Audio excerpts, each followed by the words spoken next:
Sepsis. You've probably heard the word, but it's one of medicine's most misunderstood and, frankly, most deadly emergencies. It's a terrifying race against time where your own body becomes the enemy. So how do doctors even begin to win that race? Well, we're going to break down the international guidelines that dictate every single critical move. So let's start with the stakes, because they are incredibly high. According to the Global Surviving Sepsis Campaign, that number you see, 1 in 3, that's how many people who develop sepsis don't survive. Think about that. It's a staggering number, especially for something that can start from a simple infection. This is exactly why spotting it early is everything. So, what exactly is sepsis? Now, this is absolutely crucial. It is not the infection itself. It's the body's chaotic, completely over-the-top response to the infection. Imagine your immune system is like this super advanced security force. Normally, it's great.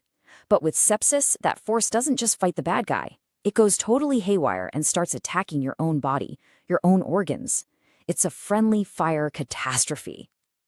And that brings us to the first critical hours of this journey. The guidelines are crystal clear on this. Sepsis is a medical emergency, full stop. Treatment can't wait for a convenient time. It has to start the absolute moment it's even suspected. The clock is ticking. So picture this. A patient is rushed into the emergency room. They're incredibly sick. The team suspects sepsis. What happens now? It's not just one single action. It's a rapid-fire sequence of life-saving steps all happening at the same time. It's organized chaos. And this is that action plan. It's called the initial resuscitation bundle. Doctors are pushing huge volumes of IV fluids to keep the blood pressure from crashing. They're measuring something called lactate, which is a big sign of stress on the body. They're drawing blood cultures to try and figure out exactly what bacteria is causing all this chaos. And at the same time, they're starting powerful, broad-spectrum antibiotics to just start fighting something. The precision of the timeline here is it's key. The guidelines call for a massive volume of IV fluids. We're talking at least 30 milliliters for every kilogram of a person's body weight, and it has to be given within the first 3 hours. This aggressive fluid push is the first major line of defense against what's called septic shock, which is a terrifying state where the blood pressure just plummets and the organs are basically starved of oxygen. Okay, so once that initial resuscitation is underway, the focus sharpens. Now it's about targeting the root cause, the infection itself. And you might think timing is just as fast as possible, but it's actually a little more nuanced than that. This is where the guidelines get really smart. They make a critical distinction based on how sick the patient is. If the patient is in full-blown septic shock, their blood pressure is in the basement, then antibiotics have to be given immediately. The goal is within 1 hour. But if the patient has sepsis without the shock, and the doctors aren't 100% sure it's an infection, they have a 3-hour window. This lets them quickly check for other causes before pumping the body full of antibiotics. It's a delicate balance between speed and certainty. But okay, which antibiotic do you even use?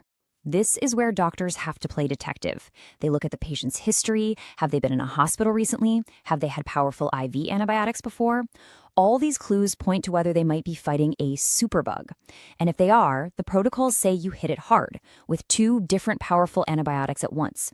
You're trying to make sure that no matter how tough this bug is, you're fighting it effectively from hour 1. And it's not just about the drugs. The guidelines hammer this home. Something called source control is just as important. What does that mean? It means if the infection has a physical home, like a pocket of pus, an infected wound, a contaminated IV line, you have to get rid of it. You might have to drain it or remove a device.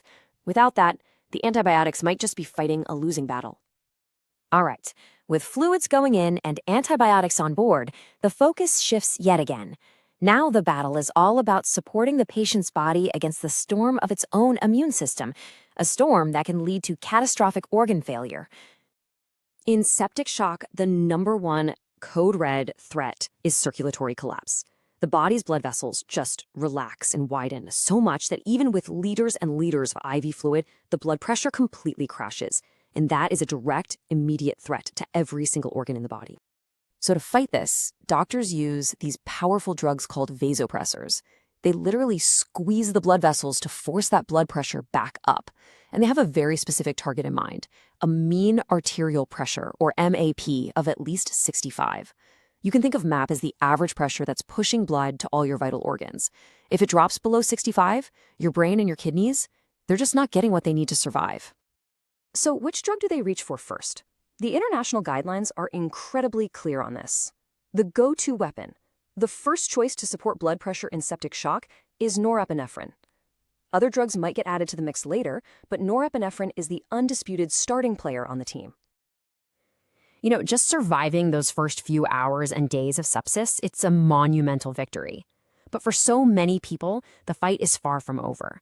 And the guidelines now put a huge emphasis on what happens after the immediate crisis is over. And this really highlights the human side of this whole battle.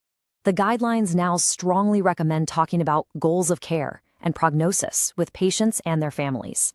This is so critical. It's about making sure the treatment lines up with what the patient actually wants, especially when the recovery is going to be long and really, really hard. It's a huge shift toward treating the whole person, not just the disease.